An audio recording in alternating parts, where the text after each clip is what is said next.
Assalamualaikum warahmatullahi wabarakatuh. Perkenalkan, nama saya Aceng Kurniawan, SMSI.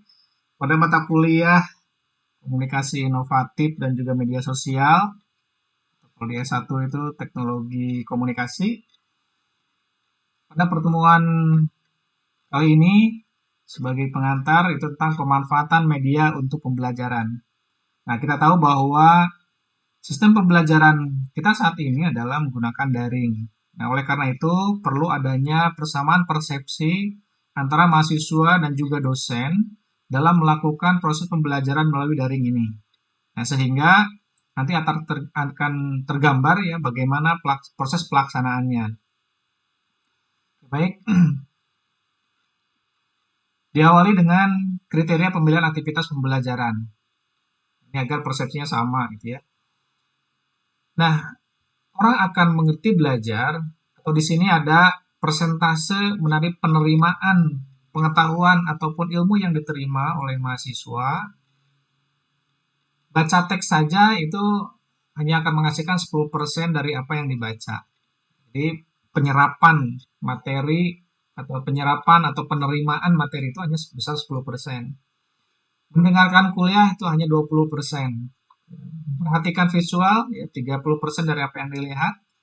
Kemudian ada 50% dari apa yang dilihat dan juga didengar, menyaksikan gambar bergerak, audio visual, ya, kemudian menyaksikan demonstrasi, itu hanya menghasilkan 50%. Kemudian 70% akan diserap, akan dimengerti dari apa yang ditulis dan juga dikatakan. Nah, di sini berpartisipasi aktif dalam aktivitas belajar, workshop, kemudian mencoba mempraktekkan, memainkan peran terhadap suatu situasi, masalah atau kasus tertentu, ya. Kemudian memodelkan atau mensimulasikan pengalaman nyata. Yang terakhir adalah 90% dari apa yang mahasiswa lakukan sebagai unjuk kinerja, yaitu melakukan dan merasakan pengalaman langsung dan juga nyata, ya, atau konkret sini ya. Jadi ada dua fase di atas ya, ada mengingat, mengerti, menganalisis, kemudian yang di bawah itu menerapkan, menilai, mencipta. Nah, mata kuliah yang kita susun dalam kurikulum, nah kita mencoba untuk semakin ke bawah gitu ya. Ya, baik itu tugas-tugas maupun beberapa mata kuliah. Ya, memang di sini tidak semua mata kuliah itu mengharuskan posisinya di bawah gitu ya, 90%. Ya, tapi minimal kita dari beberapa mata kuliah kita sudah mencoba untuk berada di bawah. Jadi praktek pengalaman nyata atau pengalaman langsung. Ya, misalnya jaringan bisnis itu tidak ada perkuliahan gitu ya.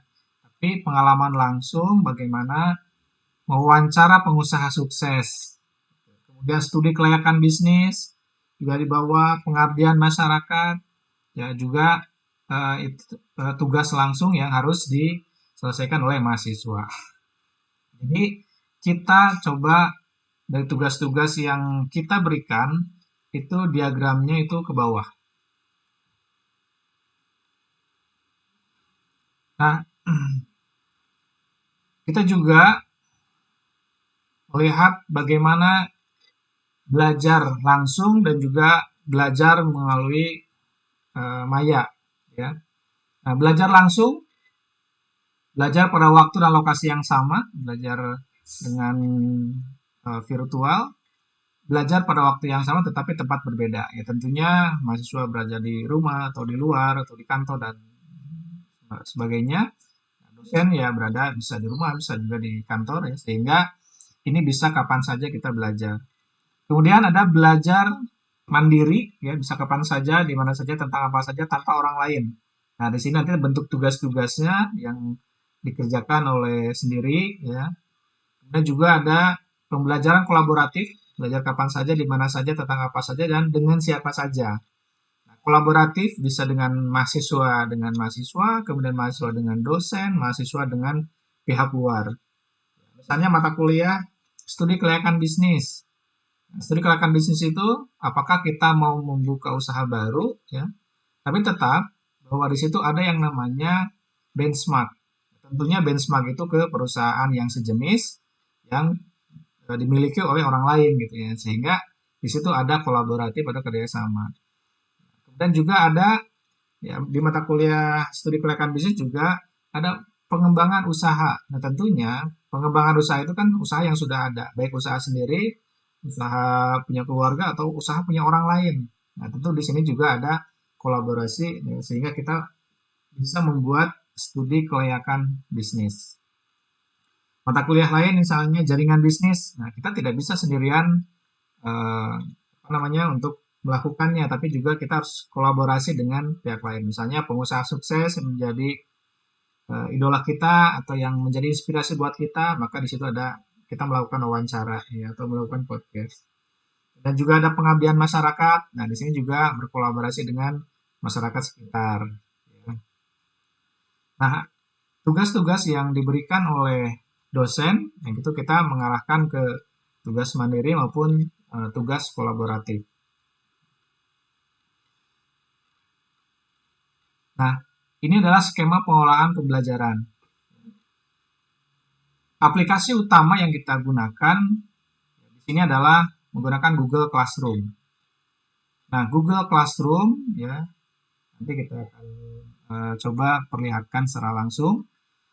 Nah, Google Classroom ini yang digunakan sebagai aplikasi utama, ya, baik dalam penugasan, pemberian materi oleh dosen, ya, pemberitaan materi baik berupa tulisan, penugasan, kuis, ya, kemudian pertanyaan secara langsung, ya, berupa video, ya, berupa link-link yang sekiranya dapat membantu dalam proses pembelajaran, nanti disimpan di Google Classroom.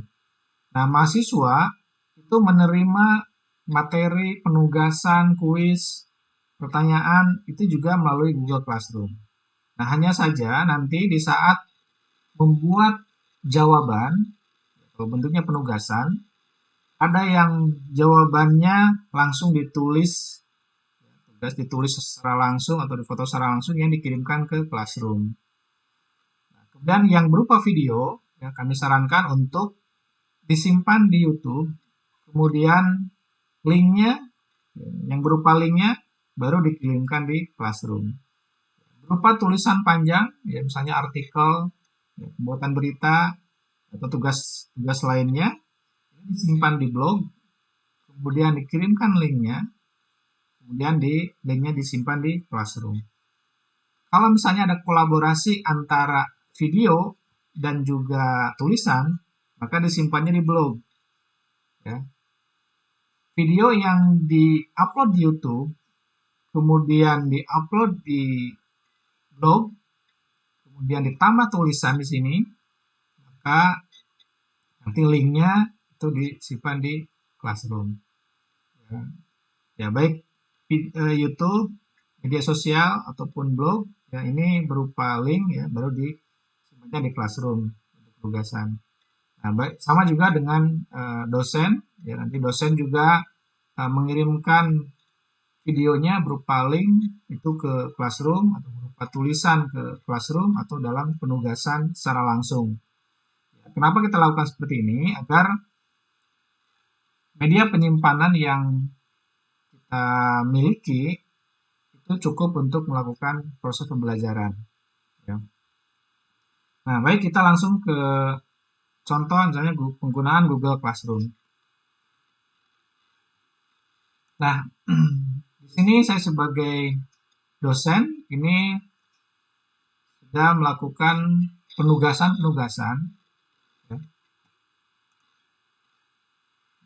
Contohnya, misalnya di pertemuan 1, saya memberikan materi, kemudian di sini absensi dan juga penugasan. Nah, di pertemuan 2, di sini ada penugasan, pertemuan 3 juga ada pertanyaan langsung.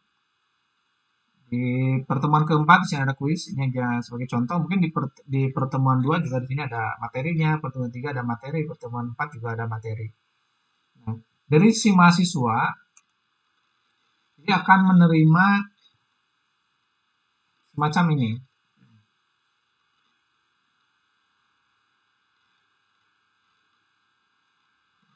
Nah, untuk lebih memudahkan, Ya, Anda bisa langsung ke tugas, atau kalau misalnya ada tugas yang mendesak untuk diselesaikan, Anda bisa lihat di sini.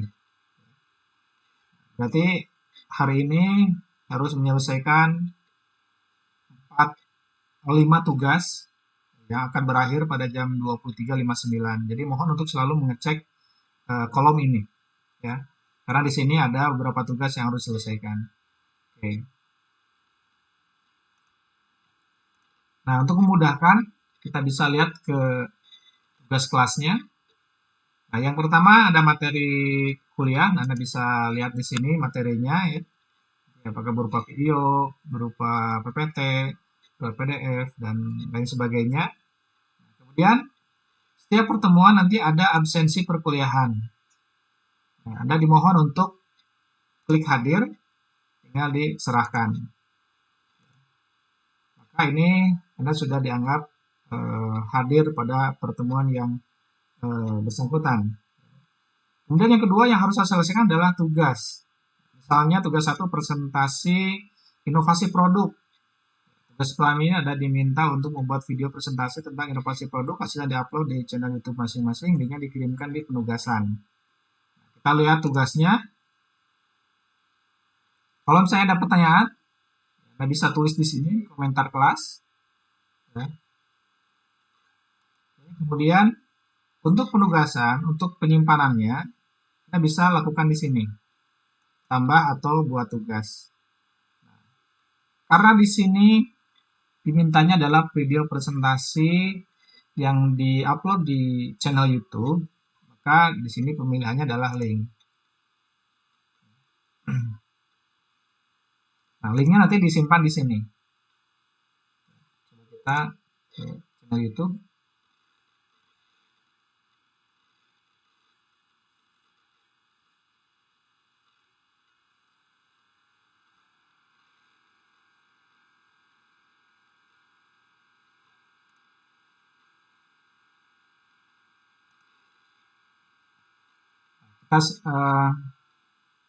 Linknya kita ambil, ya. Kemudian kita simpan di sini.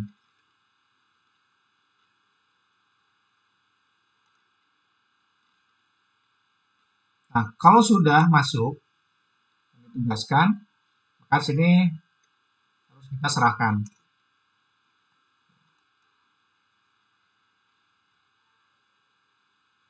Nah, ini tugasnya sudah diserahkan. Ya, kita kembali ke mata kuliah. Kemudian ini sudah kita selesaikan, ya, warnanya abu. Kemudian contoh misalnya kita diberikan lagi tugas pada pertemuan kedua. Ini tentang membuat tulisan populer. Nah, di sini kita lihat tugasnya. Nah, tugas kali ini ada diminta untuk membuat satu buah tulisan populer dengan tema orang sukses. Hasilnya diupload, disimpan di website masing-masing mahasiswa. Linknya dikirimkan di penugasan ini. Ini juga bentuknya adalah tambah atau buat link, ya. Linknya simpan di sini. Nah, kalau ini bentuk penugasannya karena ini bentuknya tulisan populer, maka disimpannya di blog. Ya, untuk pembuatan blog nanti akan dijelaskan di pertemuan selanjutnya dengan oke. Nah, ini contoh misalnya pembuatan blog tadi berupa tulisan.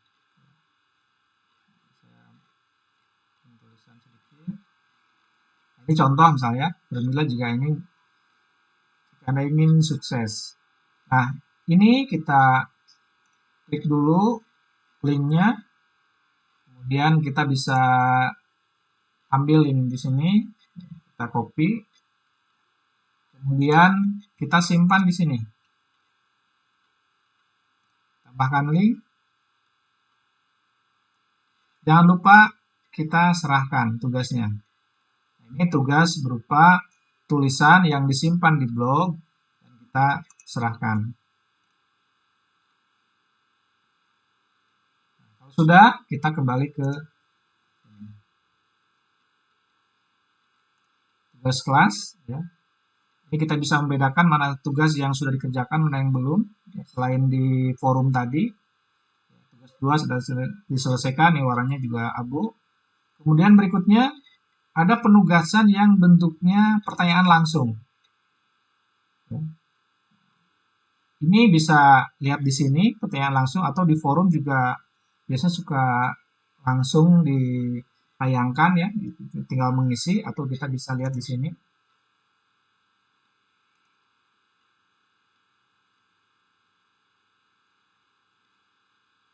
Nah, ini jawabannya. Apa itu invasi? Ya, ini kita langsung jawab di sini. Nah, misalnya seperti ini. Kemudian hasilnya kita langsung serahkan seperti ini.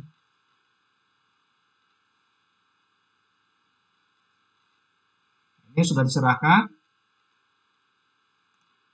Kembali. Kemudian yang terakhir di sini ada yang bentuknya kuis. Nah, kuis kita menggunakan tambahan media yaitu Google Formulir. Jadi Anda bisa langsung lihat penugasannya. Kemudian Anda klik di sini.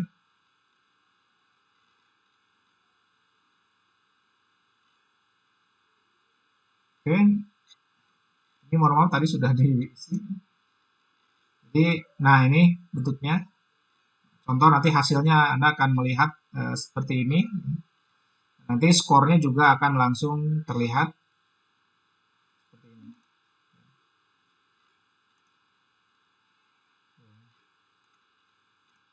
Jadi tinggal diklik saja. Kalau sudah diisi, biasanya tanda isu selesainya itu sudah langsung secara otomatis. Kalau misalnya memang belum, ya, ini Anda bisa langsung tandai sebagai selesai.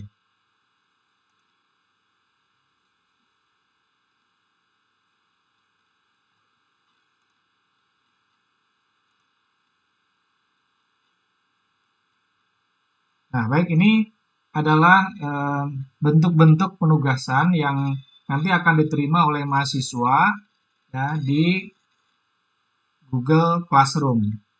Ya. Nanti untuk mata kuliahnya akan muncul di sini ya, di kelas.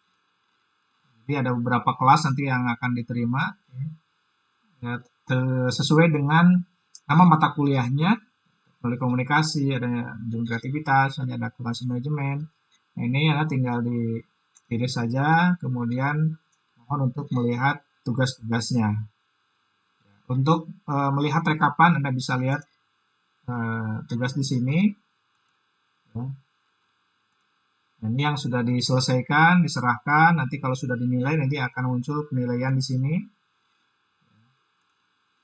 Ini tidak ada tugas yang mesti diselesaikan. Kalau misalnya ada beberapa mata kuliah, Anda bisa lihat di sini.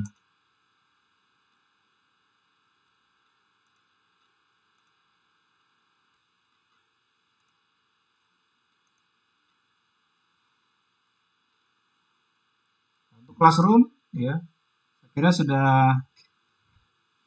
selesai dan mudah-mudahan dapat dipahami. Nah, berikutnya adalah Anda diminta untuk membuat YouTube, ya.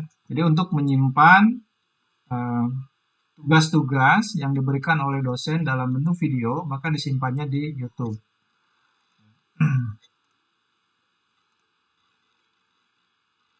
Ini seperti ini. Jadi kalau misalnya saya kira untuk pembuatan YouTube-nya, saya yakin Anda bisa ya, mudah karena banyak tutorial yang bisa dilihat. Dan untuk video-video yang sudah Anda buat, itu bisa dibuat di sini, masukkan videonya, kemudian nanti link-linknya Anda bisa simpan langsung di penugasan Classroom, atau disimpan dulu di blog seperti ini. Nah, untuk pembuatan blog, ya, Anda bisa langsung masuk ke Blogspot. Nah, ini minimal ya, ini minimalnya. Jadi, Anda boleh menggunakan yang lain, ya, terutama boleh misalnya menggunakan nama sendiri, kemudian belakangnya langsung .com, .net, .id, dan sebagainya. Itu dipersilakan untuk membuat website. Minimal menggunakan blog. Mau menggunakan pakainya WordPress silahkan. Mau dibuat menggunakan HTML juga silahkan. Yang penting dalam blognya di sini ada tempat untuk penyimpanan materi-materi tugas. Yang di sininya ada arsip ya, mata kuliah nanti ada mata kuliah yang Anda ikuti, ada penugasan untuk akuntansi biaya, untuk motivasi perusahaan, untuk mata kuliah agama, untuk mata kuliah bahasa Inggris dan lain sebagainya. Ini disimpan di sini ya. Caranya kalau di blog ini cukup mudah. Kita tinggal masuk ya ke sini.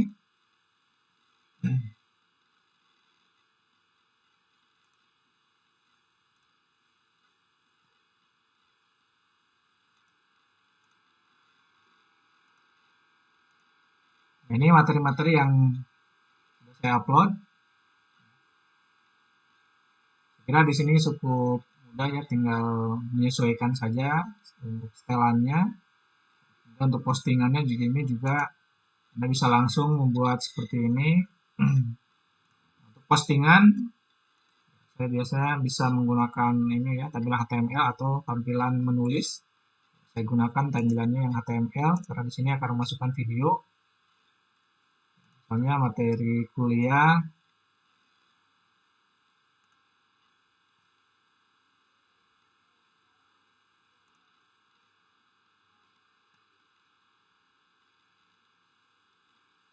Contoh saya akan memasukkan materi ke-6 tentang segmentasi pasar.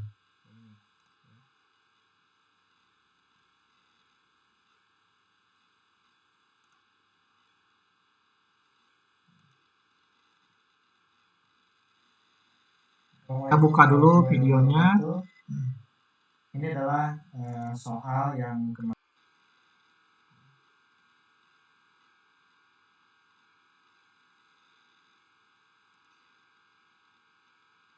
Assalamualaikum warahmatullahi wabarakatuh. Nah, ini kita tinggal bagikan buat kita semua. Pertemuan ke-6, kemudian kita sematkan, kita salin. Saya menggunakan semacam video ini.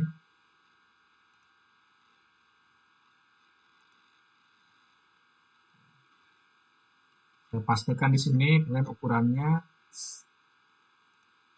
karena terlalu besar. 20. Dan kita lihat dalam bentuk tampilan tulisan. Anda bisa tambahkan.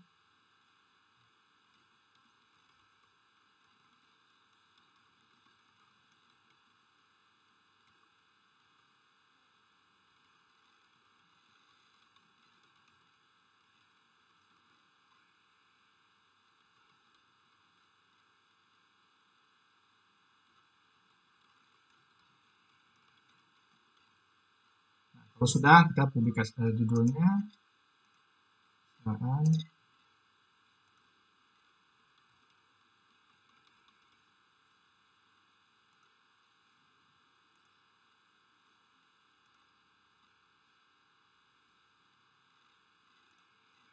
Lihat hasilnya.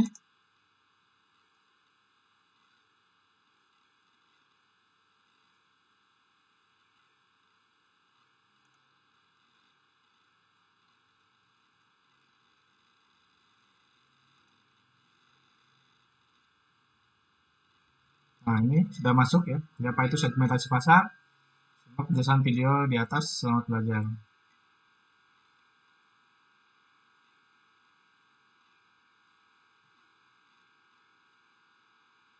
Nah, jadi nanti di sini kumpulan-kumpulan video yang telah diupload di YouTube ini mohon juga disimpan di website ya, agar nanti semua penugasan ada di sini.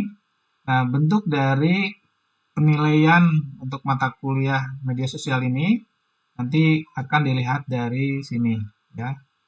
Misalnya, nah ya tugas saudara, tugas Anda adalah membuat website ya.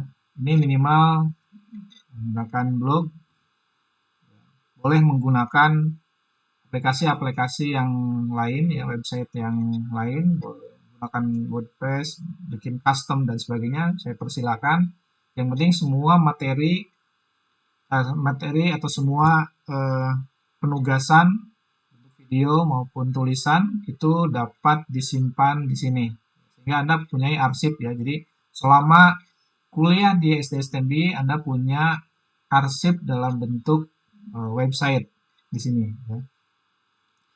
Nah, kemudian nanti untuk media sosialnya, seperti halnya Facebook dan Twitter, kemudian Instagram. Nah, Anda bisa menggunakan media ini ya, tapi link-linknya bisa dibagikan di media-media seperti Twitter, kemudian Facebook, kemudian Pinterest, kemudian juga kirim melalui email. Ini juga bisa dilakukan di sini secara langsung.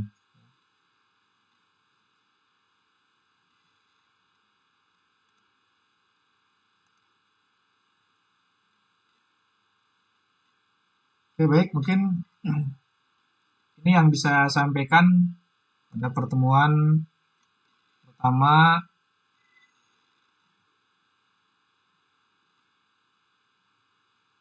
tentang pengelolaan metode pembelajaran. Saya akhiri, terima kasih atas perhatiannya. Assalamualaikum warahmatullahi wabarakatuh.